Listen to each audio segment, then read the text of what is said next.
Durante muito tempo, os relatos dos índios brasileiros pertenceram à tradição oral transmitida de geração em geração.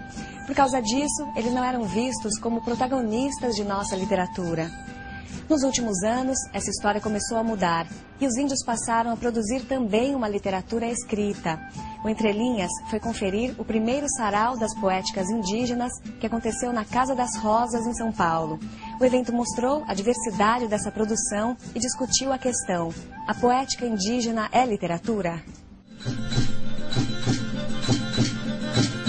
Os ancestrais, nossos avós, nossos bisavós, não detinham ainda o conhecimento da escrita e da leitura. A literatura, a escritura tem sido muito importante. No entanto, ela precisou chegar para que colocasse na prática essa oralidade dos antepassados. Porque o índio, ele na verdade sempre foi escritor, só que ele não sabia ler e escrever. Então o que acontece? Ele ficou sendo conhecido como contador de história oral. O contador de história oral, ele é um escritor, só que ele não sabe escrever. Que a gente que já vem de uma tradição, a gente tem a tendência a enquadrar tudo que é novo dentro dos nossos padrões. Que eu não sei se é poesia o que os índios fazem, mas certamente tem poesia no que eles fazem.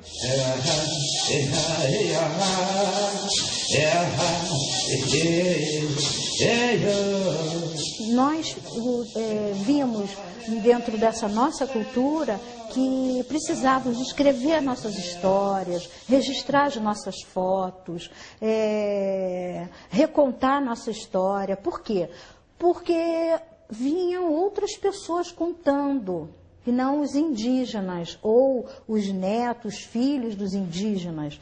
E essas pessoas começaram a dar uma outra cara à filosofia que precisava ser contada. Qual era a resistência de não registrar essas histórias antes?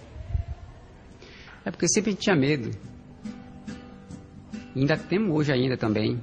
Que nem tudo a gente pode fazer e nem falar para algumas pessoas. Chororó canta na mata, sabiá nas laranjeiras.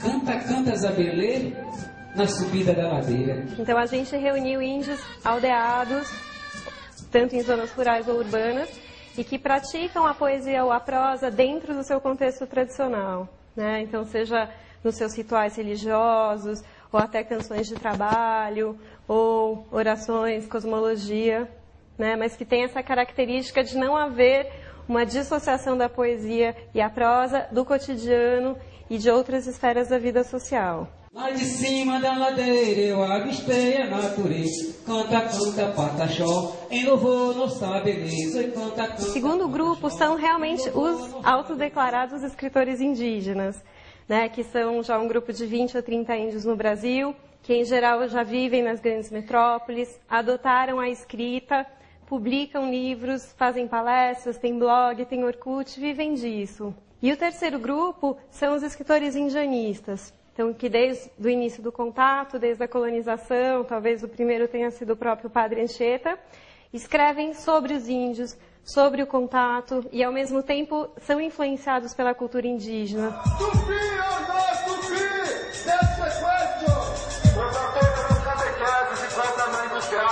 Eu gosto de escrever através da realidade que a gente vai observando na aldeia. Eu gosto de pegar as histórias antigas e criar um acontecimento. Então a história do Yarandu Confalante, eu vi uma realidade e criei. Já o Veral Contador de História, tem algumas histórias que eu escutei. Então eu falei, eu vou escrever umas histórias então que pediram, né? Mas eu gosto mais de criar. Brasil, que faço com a minha cara de índia? E meus cabelos, e minhas rugas, e minha história, e meus segredos? O que faço com a minha cara de índia? Eu não consigo fazer poesia, o contar na nossa historiografia, sem falar da realidade. O que faço com a minha cara de índia? E meu toré, e meu sagrado, e meus caboclos, e a minha terra? Kianda emergiu, quase mulher, movendo-se ainda com desenvoltura através das águas já rasas, apoiando-se em pernas semi-escamadas, até que, chegando à margem seca, quando já quase tocava Oxum, viu-se fora d'água e desmoronou no chão. Agora, enquanto antropóloga, como é que você sente que o surgimento dessa literatura, dessas pessoas que estão elas próprias escrevendo as suas próprias histórias, como é que isso vai influenciar a própria antropologia? O sonho de todo antropólogo talvez seria que a sua profissão não fosse mais necessária, né? Porque historicamente a profissão surgiu como um mediador de culturas, como uma espécie de tradutor. E eu acho que a antropologia vem caminhando para realmente, na medida que eles possam falar por si só, frente à sociedade nacional, e aí o antropólogo talvez ele se aproxime mais de se tornar mesmo um escritor. O pátria amada quando canta o seu hino, os pataxós compreendem o seu destino. Essas histórias que estão sendo contadas através dos livros e dessa literatura que a gente chama atualmente de literatura indígena, porque muita gente diz que não existe literatura indígena. Tudo bem, concordamos. Mas também a gente precisa dizer que existe para que a gente possa contá-la. Então, a sociedade, aos poucos, elas vão começando a entender a importância que tem uma literatura indígena. Metade da população brasileira carrega o sangue indígena. Então a gente tem que trabalhar hoje nas aldeias com literatura, porque a literatura ela vai fazer com que a sociedade respeite o índio. O índio fala, o índio pensa. Então vamos passar na escrita para que a sociedade entenda melhor o povo indígena.